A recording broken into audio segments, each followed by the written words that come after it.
માધ્યમથી કલેક્ટર સાહેબને આવેદનપત્ર દેવા માટે આવ્યો છું।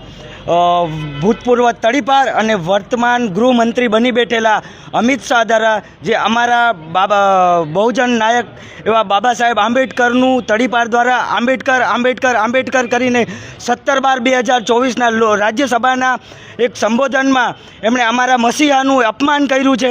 એ અમે આજ નહીં, આવનારા ભવિષ્યમાં પણ ક્યારેય સહન કરી લેશું નહીં અને આજે પણ સહન કરી લેશું નહીં। એના થકી અમે આજે કલેક્ટર સાહેબને આવેદનપત્ર દેવા માટે આવ્યા છીએ। અમારા મસીહા છે, અમારા બહુજનોના ઉદ્ધાર કરતા છે, એનું એક તડીપાર વ્યક્તિ, એક મનુવાદી કીડા દ્વારા અમારું અપમાન કરવામાં આવ્યું છે।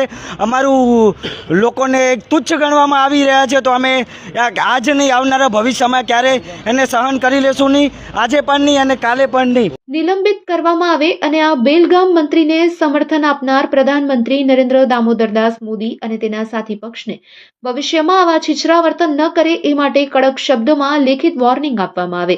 દેશના સરમૂળ સમાન ડોક્ટર બાબા સાહેબ આંબેડકરના અપમાન બદલ તેના પર એટ્રોસિટી એક્ટ લગાવી જેલ હવાલે કરવામાં આવે, નહીં તો 85% મૂળ નિવાસી સમાજ રોડ પર ઉતરી ન્યાય હાંસલ કરશે તેવી ચીમકી ઉચ્ચારવામાં આવી હતી।